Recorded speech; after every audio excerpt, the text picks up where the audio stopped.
너무 말이 안 되는 정황이 많은 거죠. 고소인들, 헌팅녀들이 의뢰인 측에 성관계를 요구하는 듯한 메신저 내용이 있었고요. 또 CCTV를 보면은 고소인들은 이 사건 모텔방 두 군데를 굉장히 자유롭게 돌아다녔는데, 심지어는 헌팅녀들 스스로 가운으로 갈아입고 남자들이 있는 방으로 들어왔고요. 이 사건 모텔을 나서면서 너무나 평온한, 즐거워 보이기까지 하는 헌팅녀들의 표정도 보였습니다. 또 강간당한 지 얼마 되지도 않아서 의뢰인 측에 먼저 연락해서 지속적으로 돈을 요구했습니다. 안녕하세요. 이명헌 변호사입니다. 오늘은 휴가 나온 군인들이 헌팅녀들에게 억울하게 강간죄로 고소당한 이야기를 해드리려고 합니다.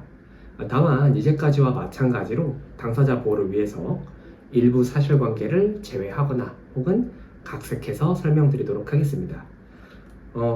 의뢰인분 그리고 그 친구분은 현역병으로 복무 중인 군인이셨습니다. 나이가 20대 초반이셨으니까 얼마나 피가 끓겠습니까? 둘이 이제 아버지 차를 몰고 홍대 거리로 가서 헌팅을 시도했는데, 다들 아시다시피 헌팅이 한 번에 성공하기는 힘들죠. 우리 의뢰인분 일행도 실패를 많이 했지만 굴하지 않고 결국에는 헌팅에 성공해서 여자분 2명과 함께 술을 마시게 된 겁니다. 사실 정확히는 성공했다 라고 생각한 거죠. 여하간 의뢰인분, 친구분, 그리고 헌팅녀 2분, 이렇게 4명은 근처 모텔로 가게 되었는데요. 가서 방 2개 잡고 방 하나에 다 같이 모여서 술게임하고 그러다가 헌팅녀 1위 친구분한테 의뢰인이 헌팅녀이랑 하고 싶은 것 같지 않냐? 우리가 자리를 비켜주자. 뭐 이런 말도 메신저로 하고 그랬습니다. 그러다가 헌팅녀 1위 친구분의 중요 부위를 해주는 걸로 이제 시작을 한 겁니다. 그리고 이유는 모르겠는데 헌팅녀 1위 의뢰인과 헌팅녀 2가 하는 모습을 보고 싶다 라고 말해서 의뢰인분은 이제 망설이다가 친구랑 헌팅녀 1이 보는 앞에서 헌팅녀 2와 성관계까지 하게 된 겁니다. 그리고 좀 있다가 친구랑 헌팅녀 1이 다른 방으로 갔고 의뢰인분은 헌팅녀 2와 한 번 더 성관계를 가지게 되었습니다. 그리고 다시 4명이 모이게 됐는데 헌팅녀들이 의뢰인분하고 친구분한테 얘기 좀 해야 되니까 자리를 좀 비켜달라 이렇게 얘기를 한 거예요. 그래서 의뢰인분하고 친구분은 다른 방으로 갔는데 조금 있다가 갑자기 경찰관들이 들이닥치더니 강간신고 받고 왔으니까 경찰서로 가자 이렇게 말한 겁니다. 그리고 그때부터 헌팅녀들이 의뢰인분과 친구분에 대한 협박을 시작했습니다. 네, 강간죄 많이 아시다시피 다른 범죄들보다 형량이 높은 대표적인 중범죄, 중대한 성범죄입니다.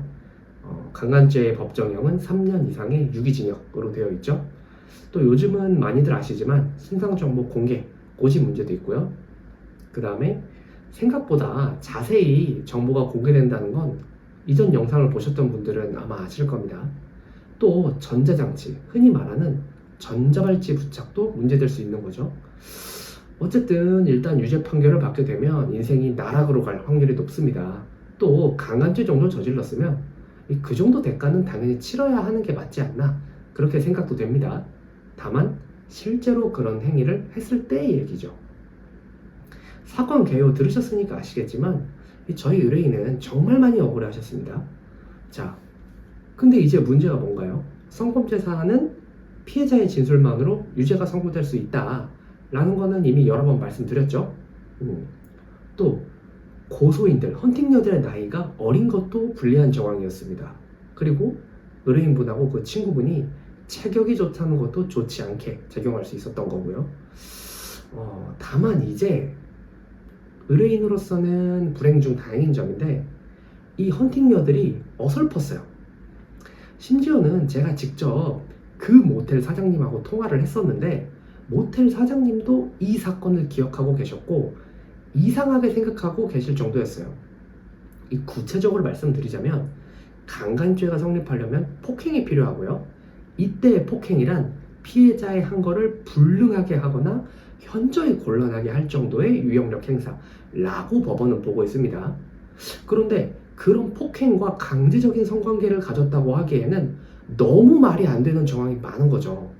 일단 고소인들, 헌팅녀들이 의뢰인 측에 성관계를 요구하는 듯한 메신저 내용이 있었고요. 또 CCTV를 보면은 고소인들은 이 사건 모텔방 두 군데를 굉장히 자유롭게 돌아다녔는데, 심지어는 헌팅녀들 스스로 가운으로 갈아입고 남자들이 있는 방으로 들어왔고요. 이 사건 모텔을 나서면서 너무나 평온한, 즐거워 보이기까지 하는 헌팅녀들의 표정도 보였습니다. 또 강간당한 지 얼마 되지도 않아서 의뢰인 측에 먼저 연락해서 지속적으로 돈을 요구했습니다. 그래서 저는 이러한 내용을 포함해서 변호인 이건서로 작성을 해서 수사기관에 제출을 했고요. 또 같은 취지대로 의뢰인분을 연습시켜드리고 조사에 함께 들어갔습니다. 근데 안타깝게도 이제 결론이 나오기 전에 제가 그 사건을 담당하지 않게 되어서 결과까지 볼 수는 없게 되었는데요. 근데 아마 제 생각에는 무리 없이 무혐의를 받지 않았을까, 그렇게 생각이 됩니다. 그런데 제가 전에 올린 영상 보신 분들은 아시겠지만, 여초 카페에서부터 무고한 남자를 중간간으로 고소하는 방법에 관한 글이 퍼진 것 같다, 이렇게 말씀드리지 않았습니까?